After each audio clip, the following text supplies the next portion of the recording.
믿습니다. 아멘. 예, 제가 지금 무지 떨고 있습니다. 그래서 마음을 좀 추스리고 하겠습니다. 잠시. 이제 하겠습니다. 오늘 주제는 예수님의 권위입니다.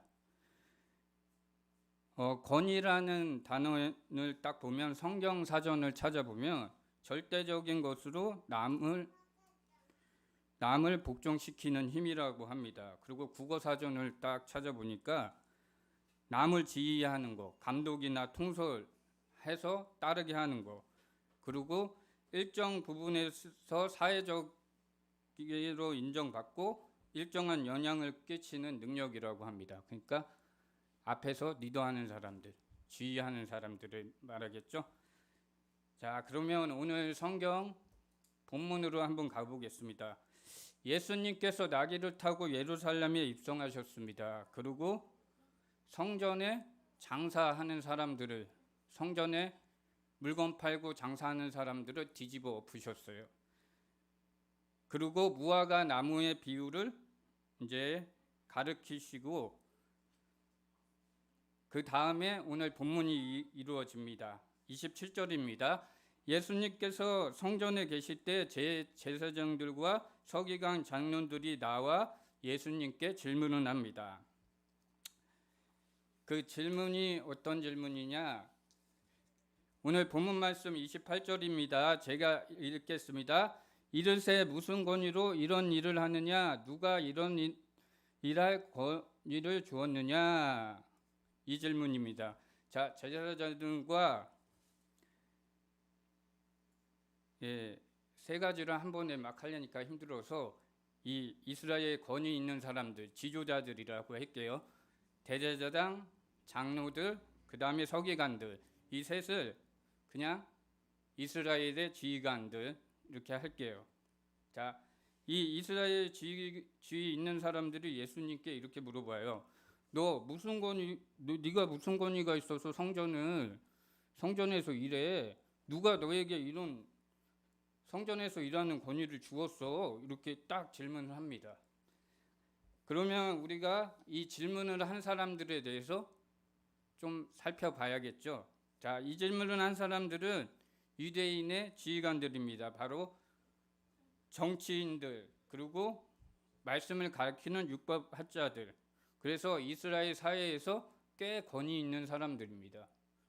그런데 이들이 예수님께 네 권위는 어디에서 났냐고 그렇게 질문을 했죠. 그럼 먼저 이들의 권위는 어디에서 왔는지를 한번 생각을 해보겠습니다. 이거 제 생각입니다. 이들이 가지고 있는 권위 꽤 높죠. 이스라엘이면 하나님이 세웠을 거잖아요. 성경학자들이고 이스라엘을 다스리는 사람들이니까. 근데 가만 생각해 보니까 첫 번째로 이 학자들, 이 지휘관들이 가만히 생각하니까 이 시대는 로마 시대예요. 그죠? 로마의 이스라엘이 어떻게 해요? 지배를 받고 있는 시대죠. 그래서 가만 생각해 보니까 아마 로마인들이 이 지도자들, 이스라엘의 지도자들을 세우지 않았나. 왜냐하면 로마가 이스라엘을 통치를 해야 되니까 자기랑 편한 상대들, 자기네랑 우호적인 사람들을 세우지 않았나 그런 생각이 들더라고요. 그리고 두 번째로는 이스라엘이 원래 이 종교 지도자들, 율법학자들 다 있죠. 장로들. 구약 시대부터 쭉 내려왔죠. 이 사람들이 예수님 하나님 말씀을 가르치는 사람들인데 왜 이렇게 예수님께 이런 질문을 할까 생각을 했더니 이 사람들이 처음에는 하나님 말씀을 잘 가르쳤을 거예요. 그런데 이때 지금 이 본문의 시대에 와서 변했다는 거죠. 하나님의 말씀을 제대로 못 전하는 거. 왜냐하면 아까 성전 사건이 있다고 그랬죠. 예수님께서 성전을 어떻게 해요? 뒤엎은 사건. 성전 안에서 뭐가 이루어졌어요? 장사하고 매매 돈 거래가 이루어지고 물건 팔고 그런 게 이루어졌잖아요. 그러면 성전이 하나님의 성전이 어떻게 돼요? 타락을 하게 되든 변하게 됐다는 거죠. 그래서 이 지도자들이 어떻게 해요? 이 성전 안에 물건 팔고 그런 거를 허락을 했다는 얘기죠. 그죠? 그래서 변질이 되지 않았나. 그래서 이런 질문을 했는데, 자, 이들의 지위, 그러면 지금 이렇게 제 생각을 얘기했지만 가만히 생각하니까 이 이스라엘의 지도자들의 지위는 아마 사람에게서 온 것 같습니다. 사람들이 세우고 그랬던 것 같습니다. 자, 그러면 이 사람들이, 이 지휘관들이 왜 예수님께 이 질문을 했냐를 살펴봐야죠. 왜? 이 권위에 대해서 예수님께 왜 질문을 했냐 살펴봐야죠. 그 이유를 가만히 보니까 지금 이 이스라엘 종교 지도자들이 자기의 자리가 위협을 당하고 있어요. 어느 순간 예수님이 갑자기 와가지고 성전을 뒤엎고서 성전 안에서 지금 사람들에게 말씀을 가르치고 있으니까 어떻게 해요? 자기들의 권위가 흔들리고 있죠. 위협당하고 있죠. 그러니까 어떻게? 이 질문을 예수님께 함으로써 어떻게 해요? 예수님께서 말을 잘못하면 그거를 트집 잡아서 성경 모독으로 어떻게? 처형할 생각이었습니다. 아마도 그럴 거예요. 처형. 그냥 뚝. 왜냐하면 이들에게는 그런 권한이 있으니까. 그 사람 성경 모독죄로 사람을 처형할 수 있는 권한이 있으니까. 자, 그러면 다시 말씀으로 돌아오겠습니다. 자, 이제 이 예수님께서 이 종교 지도자들의 질문에 대해서 바로 대답하지 않으세요. 29절입니다. 본문 제가 읽겠습니다. 예수께서 이르시되 나도 할 말을 너희에게 물으리니 대답하라. 그리하면 나도 무슨 권위로 이런 일을 하는지 이르리라. 예, 바로 어떤 질문을 이 이스라엘의 지도자들에게 예수님께서 어떤 질문을 했는지 바로 또 말씀을 보겠습니다. 자, 30절 말씀입니다. 요한의 침례가 하늘로부터냐 사람으로부터냐 내가 내게 대답하라. 자, 반대로 침례 요한에 대해서 나왔죠. 이 질문을 딱 했는데 예수님은 또 우리가 살펴봐야죠.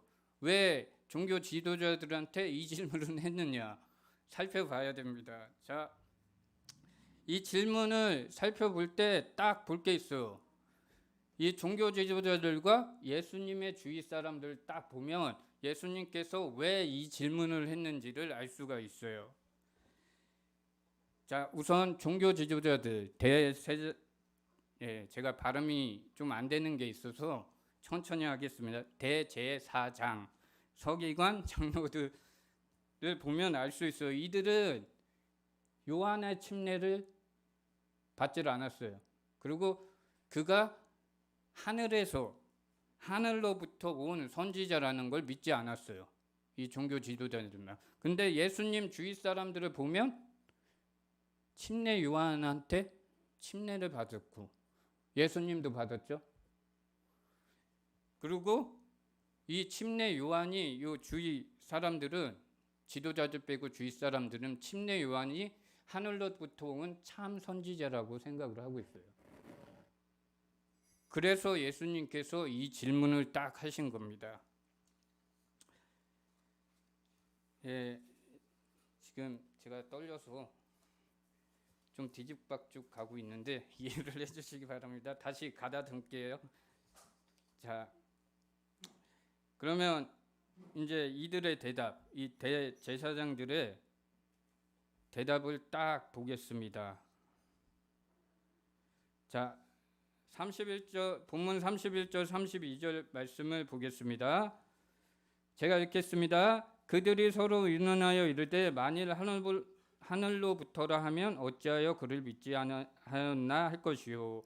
32절입니다. 그러면 사람으로부터 할까 하였으나 모든 사람이 요한을 참 선지자로 여김으로 그들이 백성을 두려워하느니라. 자, 지금 다른 사람들은 다 침례 요한이 어때요? 참 선지자를 믿고 있는데 그 종교 지도자들만 믿지를 않고 있어요. 그래서 예수님께서는 이들에게 그 질문, 침례 요한의 질문을 한 이유가 바로 이겁니다. 침례 요한처럼 침례 요한이 하늘로부터 온 권위를 가졌으면 나도 침례 요한처럼 나의 권위는 하늘로부터 온 것이라고 지금 이 종교 지도자들에게 말해주고 있습니다. 근데 이 종교 지도자들은 말씀을 보면 알아듣지를 못해요. 희한하죠. 알면서 지금 31절, 32절 말씀을 보면 이 종교 지도자들이 알면서 인정을 안 하는 건지 아예 모르는 건지 그거는 생각을 해보시기 바랍니다. 제가 봤을 때는 인정을 안 하는 것 같아요. 예수님의 권위가 하늘로부터 왔다는 것을 인정을 안 하는 것 같아요. 자, 그래서 우리 31절 바로 갈게요. 지금 이 준비한 대로 안 가고 있어서 제가 빨리 가겠습니다. 자, 그러면 우리 33절 말씀을 보겠습니다. 이들이 예수님의 대답에 대답을 하지 않아요. 자, 33절 말씀입니다. 이에 예수께서 대답하여 이르되 우리가 알지 못하느냐노라 하니 예수께서 이르시되 나도 무슨 권위로 이런 일을 하는지 너희에게 이르지 아니하리라 하시니라. 자, 예수님께서 지금 대답을 이 종교 지도자들의 이 한 질문에 대답을 안 한 것 같지만 예수님께서 하신 질문을 딱 보면 어때요? 침례 요한처럼 자기도 하늘로 나의 권위는 하늘로부터 온 거라고 말해주고 있습니다. 단지 이스라엘 지도자들이 알아듣지를 못했기 때문입니다. 자, 지금 예수님의 권위는 어디로부터 왔다고 했습니까? 바로 하나님께서 주신 권위입니다. 그러면 오늘 이 본문을 다 살펴봤는데 이 권위, 예수님의 권위를 우리 교회로 한번 가져와서 생각을 해보는 시간을 가질게요. 자, 예수님의 권위 딱 교회로 딱 가져오면 교회 안에는 어때요? 권위 있는 사람이 있을까요? 없을까요? 있죠. 크게는 목사님이 교회 안에서 크게는 목사님이 최고의 권위를 갖고 그 다음에 쭈루룩 있죠. 잠시만요. 제가 안수 집사님, 또 장로님, 권사님 또 이렇게 쭉 있죠. 그리고 작게는 내려가면 선생님들, 각 부서의 선생님들도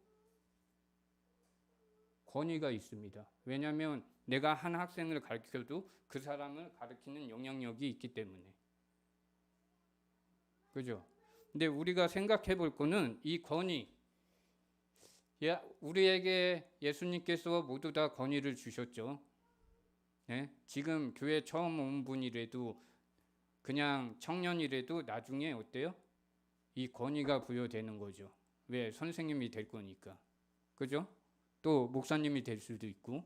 자, 이런 권위 딱 그러면 이 권위를 하나님께서 제가 전도사죠. 나에게 딱 주셨어. 그러면 이 권위로 내가 이 계급으로 계급으로 따지면 높아요. 그러면 성도 여러분들한테 하나님께서 내가 권한을 주셨으니까 막 뭐라 그래. 막 일할 때 이렇게 해요 저렇게 해요 막 몰아붙여. 그러면 이게 제대로 된 권위일까요? 하나님께서 주신 권한을 잘 사용하고 있는 걸까요? 자, 아닙니다. 자, 우리 예수님의 권위는 하늘로부터 온 것입니다. 그래서 예수님도 하나님의 말씀에 따라 순종하고 그 말씀에 따라서만 움직이십니다. 즉 하나님의 말씀대로 하나님의 권위를 이렇게 사용하는 거죠. 저희도 마찬가지입니다. 이 안에서 하나님께서 주신 권위를 사용할 때 하나님의 말씀을 통해서만 그 권위를 사용한다는 것입니다. 자, 그래서 자, 성도 여러분, 예수님의 권위는 하늘로부터 온 것입니다. 그리고 저희에게도 예수님께서 하나님께서 하늘로부터 온 권위를 주셨습니다. 그 권위를 사용하실 때에 하나님 말씀을 통해서만 그 권위를 사용하시기 바랍니다. 예, 말씀을